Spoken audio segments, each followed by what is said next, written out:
Bayangkan Nabi aja ngikut Pak, nanti jadi makmum, imamnya Imam Mahdi nanti. Beliau sallallahu alaihi wasallam, Nabi Muhammad berkalam, betapa canggih, betapa hebatnya kalian. Nabi Isa turun menjadi makmum, imamnya dari kalian. Wa imamukum minkum, imamnya dari kalian. Inilah ketinggian makom wali umat Nabi Muhammad.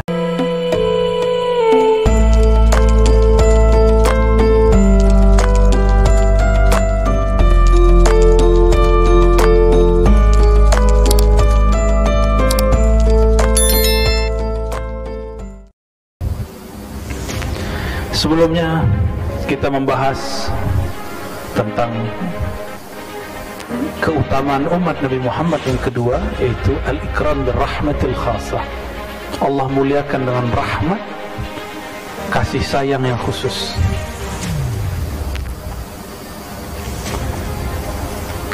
Makanya kita banyak dapat rukhsah, bener ya? Banyak rukhsah hari ini, mulai dari cara wudhu, bersuci, kemudian sholat, itu rukhsah semua. Kita aja masih nganggap beban, itu sudah rukhsah karena sayang Allah subhanahu wa ta'ala. Yang ketiga, ja'alahum ummatan wasatah. Allah jadikan umat Nabi Muhammad sebagai umat wasatah. Apa arti wasatah? Moderat. Maksudnya moderat apa? Nggak cenderung ke kanan, nggak cenderung ke kiri. Maka kitab Al-Quran itu bukan kitab satu tema, dia semua tema dibicarakan secara imbang, ya. Di dalam Al-Quran surah Al-Baqarah dikutip oleh beliau, annahum humul ummah al-wasat wa humus syuhada 'ala an-nas, binasil Quran. Apa ayatnya? Wa kadzalika ja'alnakum ummatan wasata. Demikianlah Allah jadikan kamu umat yang wasata, bukan pertengahan dalam pengertian datangnya di tengah, tapi pendiriannya wasat. Maka agama ini membuat umatnya, ini sifat umat. Jadi umat Nabi Muhammad punya sifat namanya wasatiyah. Ini sifat umat karena disebutkan di situ ja'alnakum ummatan, kami menjadikan kamu sebagai umat yang wasatah. Ada istilah yang diperdebatkan, agama moderat atau umat moderat. Sesuai ayat ini, umat yang moderat, ya.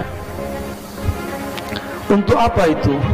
Litakunu syuhada'a 'alan nas, supaya kamu, kita, ya, syuhada, menjadi saksi terhadap semua manusia yang dahulu sampai hari ini.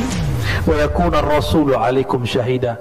Begitu juga Rasul di sini Nabi Muhammad sallallahu alaihi wasallam akan menjadi saksi, syahida, ya. Lalu beliau mengatakan, apa buktinya? Zikru hadhil manqabah wal khususiyah, ya.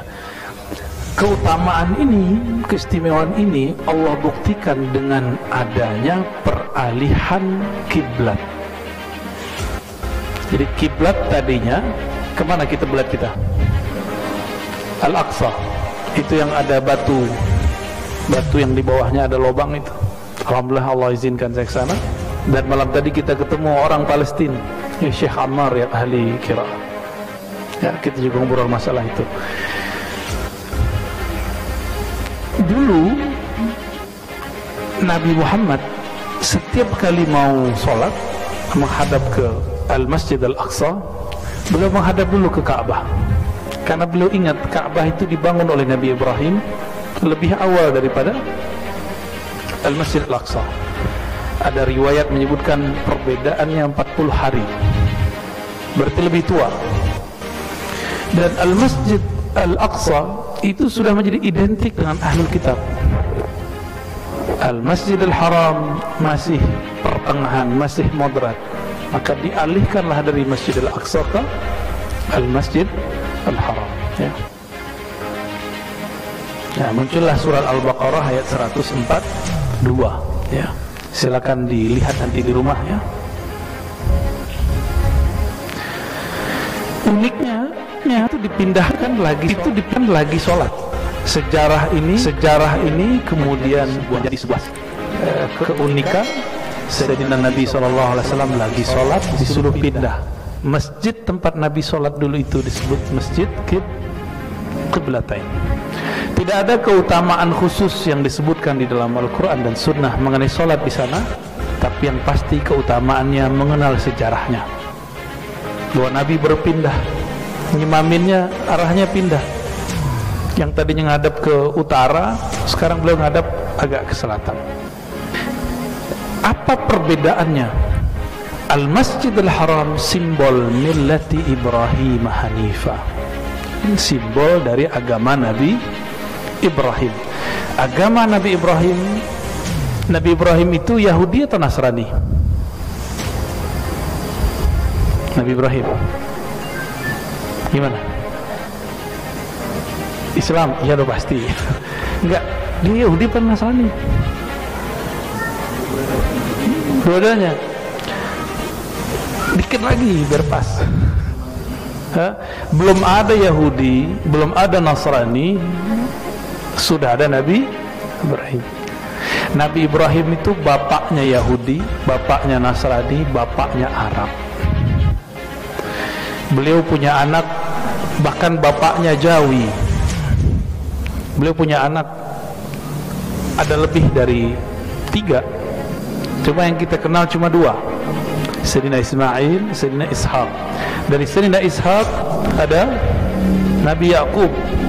Nabi Yaqub inilah yang disebut Israel.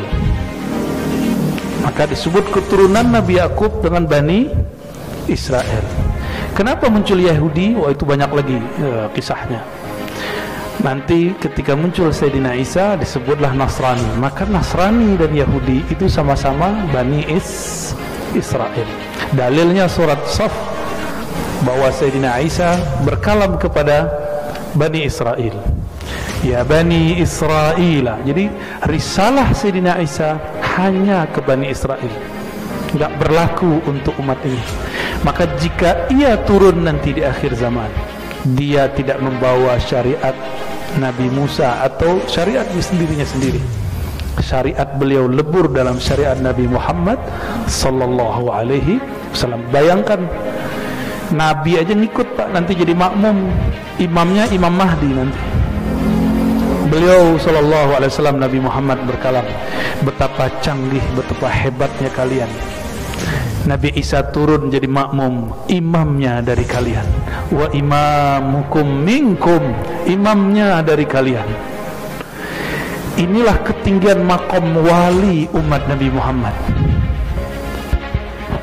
Maka penutup kewalian umat Nabi Muhammad dari sisi nubuat Nabi Isa, dari sisi umat biasa keturunan Rasulullah habaib, itu Al-Imam Al-Mahdi.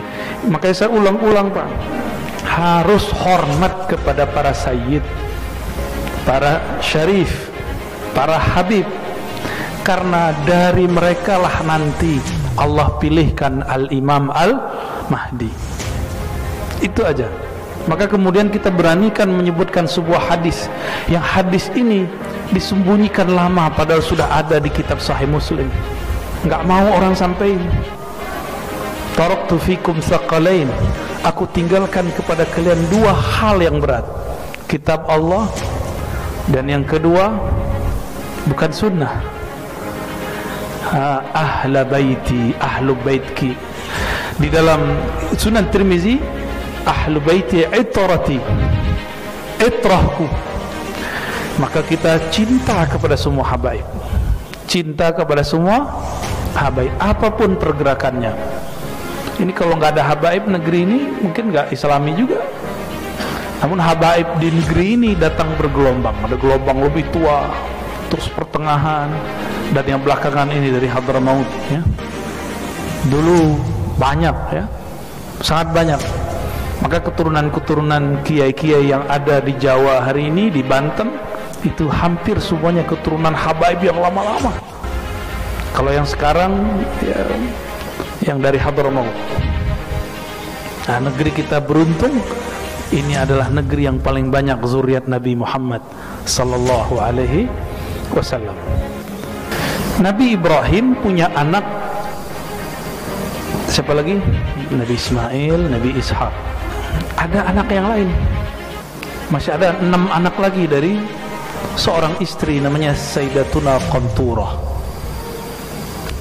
Qanturah inilah yang menjadi ibunya orang-orang Asia Timur, Asia Tenggara. Nah, jadi muka-mukanya kayak kita-kita ini kan, yang kurang soheh mukanya. Beda ya sama muka orang-orang Arab ya kita. Beda Pak. Beda muka kita dengan mereka. Maka saya curiga jangan-jangan Cina, Thailand, Vietnam, Patani, Malaysia, Indonesia, Singapura itu sama itu. Sama, wajah-wajahnya mirip. Nonton film Cina mukanya mirip kita ya kan. Saya cuma mengajak jangan terjebak kepada rasisme. Orang rasis berarti dia tidak wasata. Di Cina ada orang Islam nggak? Ada komunis, ada yang nggak nyembah Allah, ada yang nyembah Allah. Berarti bukan masalah ras, masalah keyakinan. Keyakinannya kemana? Ya, jadi kita nahkum biddin, la nahkum